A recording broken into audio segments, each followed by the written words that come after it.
Guys, so welcome back. The reason I haven't put out very many videos is because I actually did end up losing my job. It's a temporary, what they call a furlough, which means I am temporarily unemployed, but I still have, I guess you consider, a job. So it's very unfortunate, but that's the reason I haven't really made any videos here lately. It's just because yeah, it's been kind of hard, to be honest. So I'm gonna try to get back into this and start making some more videos. I'm gonna have a lot more time on my hands.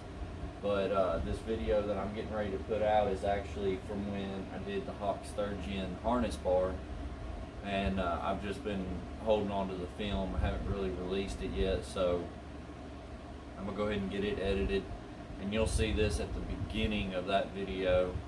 But guys, if you like the videos that I'm putting out, I know we just had the Corvette one drop not too long ago. It was a pretty good video, but if you would, guys, like and subscribe to the videos. It really does help me, and we'll just get it started.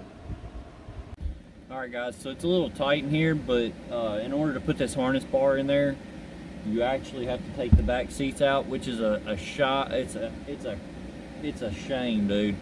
I mean, these seats in this car are super clean. I mean, even the front seats, the back seats, this car's got a really clean interior in it. But pretty much what we're going to do is we're going to pull these back seats out, get the holes drilled back there in the back for the harness bar, and we'll go from there.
So we actually got the seats out.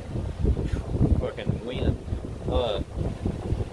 I'm gonna keep these seats for now because I do plan on going with a upgraded front seat.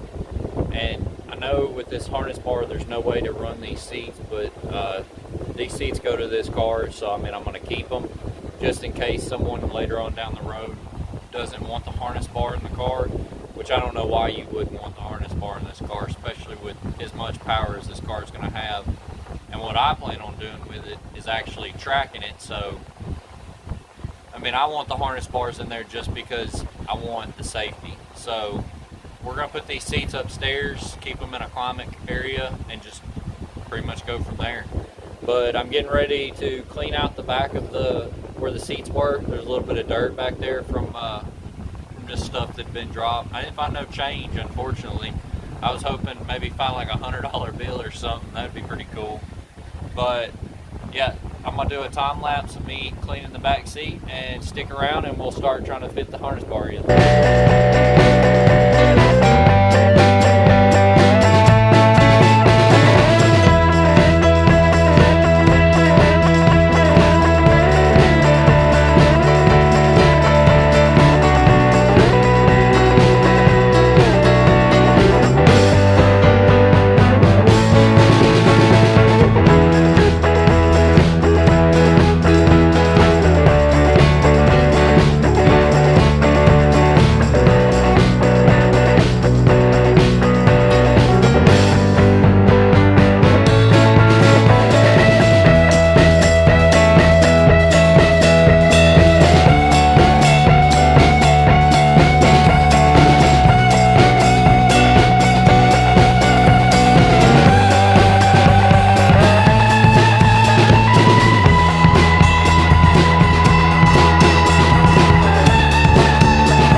Alright guys, so I finally got it somewhat mounted in there.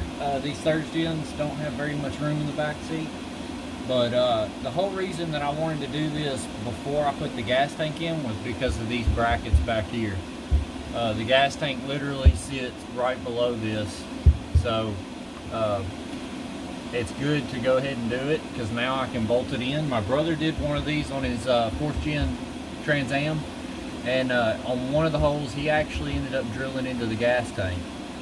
It's an unfortunate thing, you know. All you can do is kind of like JB weld it back up and put nut inserts, but we're actually going to be bolted to the floor, so it's going to be a lot more sturdier. And then it's also mounted to the seat brackets in the back here. I have to say, this thing fits amazingly. The only problem that I did have was the way GM made the nuts on the back side of this. They made them where they were kind of adjustable, so this thing actually can like slide up and down to kind of adjust it. I couldn't really get them in place because it's got little spacer tabs right here, and the nut inserts kept on like falling down. And I tried everything. I tried a little bit of super glue. I finally got some of the Buell stuff. I call it Dum Dum. It's for like sealing up headlights and stuff like that. I ended up just pretty much covering the whole thing in it, so when I did bring the nut insert back up to where it needed to be, it wouldn't fall back down. So right now we're going to drill out the holes for this, get these bolted in.